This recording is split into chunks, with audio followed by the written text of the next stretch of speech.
Tak to vzniklo, že už som vyčerpal možnosti v podstate takého zaujímavého bicyklovania na Slovensku, lebo veď Slovensko je malé, všetko sme už tu pomaly prebicyklovali. Tak som snoril, normálne som snoril účelovo po internete, že kde ľudia nejaké zaujímavé veci jazdia. Úplne nečakane som naďabil na nejakej stránke na tento Izrael a to ma hneď zaujalo, lebo som bol tam v tej oblasti a pred pár rokmi vlastne liesť nedaleko v Jordánsku, to je v podstate tá istá krajina, tá istá geografia, to je tá Negevská púšť a bolo to tam vtedy veľmi pekné, ma to očarilo, tak som očakával, že aj to bicyklovanie v takomto prostredí bude jedinečné a naozaj to aj bolo. Dano, prečo sa obliekáš na púšti, keď si? Lebo mi bolo poradené, že keď je strašne teplo, tak keď dáš bundy, tak viacej izoluješ to teplo. Takže preto sa obliekam a dávam si aj pufku. Aha. Tak tu ideme do nášho stanového tábora prespať. Celá túra mala zhruba 300, možno 350 km, už to presne nepamätám. Rozložili sme si ju do 5 dní, kde prvý bol mimoriadne dlhý, lebo práve chýbalo ubytovacie zariadenie, alebo možnosť sa ubytovať niekde v strede. Paráda, to sa bude nasávať. Toto je naša sprcha a zároveň vecka. Ako nemôžem si to vynechváliť, je to úplne že perfektné. A išla aj teplá voda? Úplne horúca. Úplne horúca. To je lepšie ako v nejakom trojuhviezdičkovom hoteli.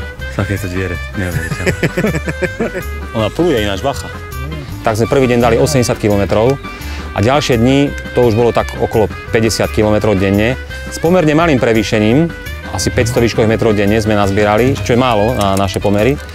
Ale tam ten terén, tým, že bol taký sypký, tak normálne sme sa cítili naozaj, že každý deň zodpovedne unavení a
neodporúčam ľuďom, ktorí nie sú zvyknutí si organizovať sami pohyb v divočine, aby tam išli bez nejakého sprievodcu, lebo celková logistika je pomerne náročná, keďže si predsa len v púšti, není tam nikde voda. Potrebuješ vedieť, kde sú nejaké oporné body, sú tam nejaké také, nazvime to oázy alebo skryté zdroje vody. Ubytovania sú tam takisto, zhruba každých 50, 60, 70 km vieš niečo nájsť. Ale je to neobývaná krajina, alebo veľmi riedko obývaná, takže nemôžeš sa na to úplne spoľahnúť, že tam to ubytovanie bude, že nebude zavreté alebo čokoľvek. Odporúčam vždycky neskúsením, aby sa dali niekým poradiť. Napríklad mnou. Že ako sa tam pohybovať, lebo je to divočina. No. Toto je jediný zdroj vody. Široko ďaleko. To je malú betonistskú jedinku. Si to pekne čerpajú a pijú a my to budeme asi piť tiež. You are police or army? Police. Desert police. Ďalší veľmi prekvapivý moment bol, že tí Izraelci boli veľmi milí ľudia Izraeli, veľmi sme sa tam dobre cítili. To bolo pre mňa také tiež veľké plus, že by som si rád ten výlet treba aj zopakoval, aj z tohto dôvodu. To sú dcery od tohto pána. Všetky sú slobodné, ale nie sú pre nás. Good video. Very nice. It's still ghost.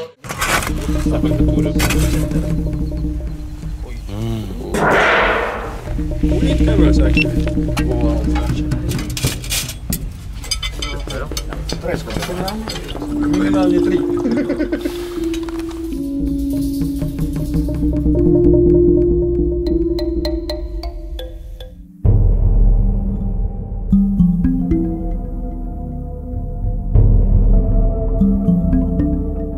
Trasa je veľmi zaujímavá, není vymyslená mnou, je to normálne, že projekt izraelskej vlády, aby prilákali turistov. Tá trasa celková ide z najsevernejšieho bodu Izraelu, z hory Mont Hebron, až do mesta Eilat, ktoré je na najjužnejšom výbežku Izraela, vlastne už pri Červenom mori. Ale tá dobre spracovaná trasa v teréne je až posledná tretina. Je to naozaj trail, je to single chodník pre jeden bicykel, dlhý 300 km vedúci neobývanou, fantastickou krajinou, plnou farieb a zvláštnych všelijakých útvarov. A keď sa trošku dosovníš, tak sa cítiš naozaj ako na mesiaci. Teraz prvá prasklina a to je kraj bloku. No, čo, dobre? Pálo, tu nám musíš ísť takto. Ja sa rukami neťahaj moc.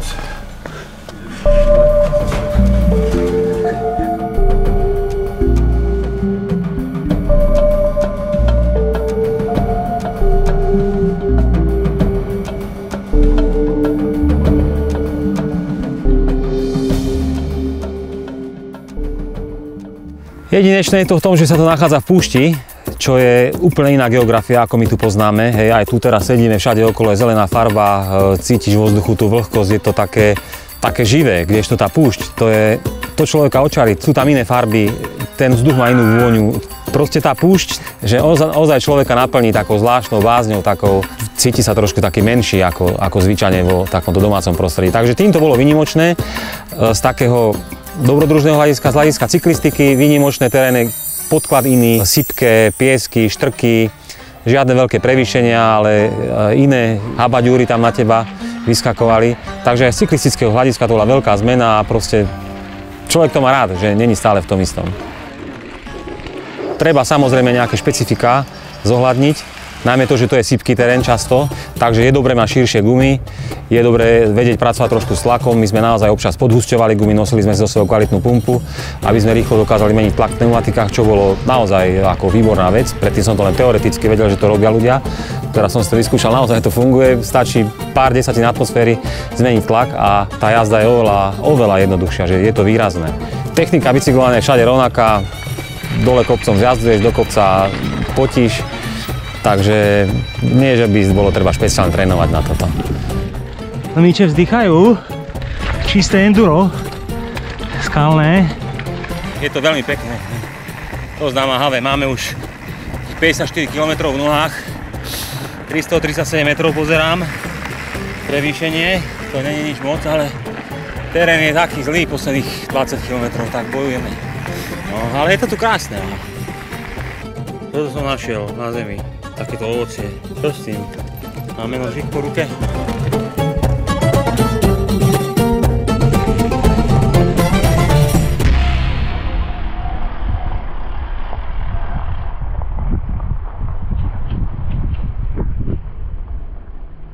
A je to vraj múzeum vinárstva.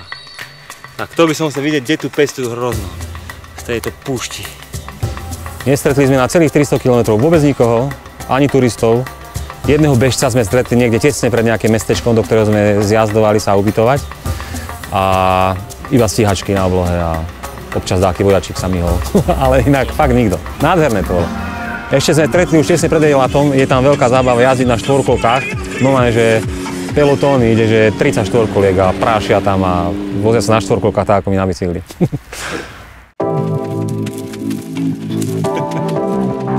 Radar.